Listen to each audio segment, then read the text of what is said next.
नमस्कार, मैं डॉक्टर निशांत आज एक नए टॉपिक पर चर्चा करूंगा। आज का टॉपिक क्रिटिकल केयर से रिलेटेड है। ये टॉपिक है शॉक की। आइए जानें शॉक कहते किसे हैं। अगर इसे डिफाइन करें तो इसका डेफिनेशन है कि it is a state of circulatory dysfunction leading to impaired cellular perfusion and tissue hypoxia. कहने का मतलब कि आपका शॉक में ऑर्गन में ऑक्सीजन की मात्रा कमती है क्योंकि ब्लड सप्लाई कॉम्प्रोमाइज्ड होता है।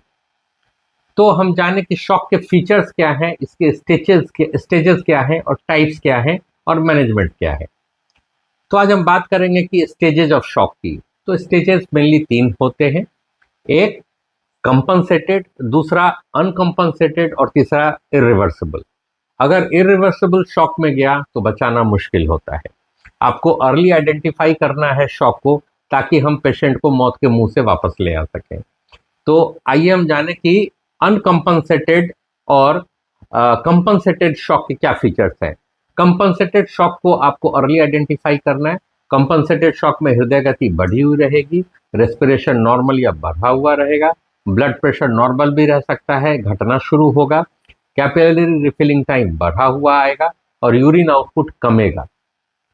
और अगर वो अनकंपनसेटेड फेज में जाएगा तो ब्लड प्रेशर घटेगा, यूरिन आउटपुट घटेगा, बच्चा पेशाब कम करेगा, ब्लड प्रेशर उसका फॉल करेगा, कैपिलरी रिफिलिंग टाइम बढ़ जाएगा, आपका हार्ट रेट बढ़ जाएगा, सांस की रफ्तार भी बढ़ जाएगी। और जब इरिवर्सिबल स्टेट आएगा तो पेशेंट कोमाटोज हो जाएगा, उसका बीपी नहीं मिलेगा जल्दी, उसका कैपिलरी रिफिलिंग टाइम बहुत ज़्यादा प्रोलॉन्ग्ड होगा और हृदय गति भी घट जाएगी।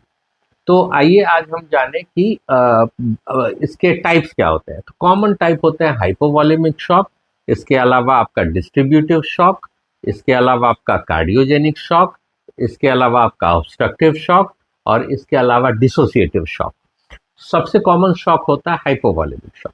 ये आप जो कॉमन देखते हैं पेशेंट को कि पेट खराब या वॉमिटिंग में लैंड किया, उसके बाद शॉक में चला गया, तो ये कॉमन हाइपोवॉलेमिक शॉक का टाइप है। इसके अलावा आप बर्न इंजरी में आप देखते हैं या किडनी की इंजरीज में हाइपोवॉलेमिक शॉक होते हैं, या कहीं भी कैपिलरी लीकेज हुआ जैसे डेंगू, उसमें भी पेशेंट के गड़बड़ाने का कारण यही हाइपोवॉलेमिक शॉक होता है। इसमें ब्लड प्रेशर घटता है, यूरिन आउटपुट कम होता है। तो आपको पानी चढ़ाने से या ब्लड ट्रांसफ्यूजन करने से आपका ये वाला शॉक ठीक होता है। दूसरा cardiogenic shock. Cardiogenic shock generally आप देखते हैं कॉन्जेनाइटल हार्ट डिजीजेस में, कॉन्जेस्टिव हार्ट फेलियर में, कार्डियोमायोपैथी में, मायोकार्डाइटिस में। जैसे किसी को दिल की बीमारी है तो वो उसकी डेथ के पहले कार्डियोजेनिक शॉक पे पेशेंट लैंड करेगा। दूसरा, अगर किसी भी कारण से स्नेक बाइट हुआ या स्कॉर्पियन बाइट हुआ, तो सांप काटने या बिच्छू के जो काटने से जो टॉक्सिन होता है वो कार्डियोजेनिक शॉक में पेशेंट लैंड करता है। तीसरा जो कॉमन होता है वो डिस्ट्रीब्यूटिव शॉक। डिस्ट्रीब्यूटिव खून में इन्फेक्शन ज़्यादा बढ़ने के कारण जो शॉक होता है वो डिस्ट्रीब्यूटिव शॉक के टाइप में आता है, या एनाफाइलैक्सिस भी डिस्ट्रीब्यूटिव शॉक का टाइप हुआ। चौथा ऑब्स्ट्रक्टिव, जिसमें कार्डियक टैम्पोनेट या निमोथोरैक्स होता है, वो डिस्ट्रीब्यूटिव। और पांचवा होता है डिसोसिएटिव, जो पॉइजनिंग के केस में होता है, कार्बन मोनोऑक्साइड या मेथिओग्लोबिनिया। कहने का मतलब आज ये टफ टॉपिक है, लेकिन ये कॉमन टॉपिक है। मरने के पहले अगर पेशेंट कोमा में जाता है तो वो उसका कारण शॉक होता है। आप शॉक को अर्ली आइडेंटिफाई करिएगा तो पेशेंट रिकवर करेगा, और वो स्टेज होता है कंपनसेटेड शॉक का। यानी कि कंपनसेटेड शॉक में अगर आपने पेशेंट को आइडेंटिफाई कर लिया तो आपने पेशेंट को बचा लिया। तो अच्छे डॉक्टर का महत्व वही है जो कि अर्ली फेज ऑफ शॉक को आइडेंटिफाई करे और ट्रीटमेंट दे।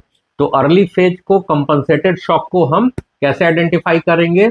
उसके मेंटल स्टेटस से, ब्लड प्रेशर से, कैपिलरी रिफिलिंग टाइम से, हृदय गति से और सांस की रफ्तार से। अगर ये शॉक में जाने से पहले के स्टेज को हम पहचान लिया तो आप पेशेंट के डेथ को रोक सकते हैं। तो अगले हम वीडियो में हम बात करेंगे शॉक के मैनेजमेंट की। धन्यवाद।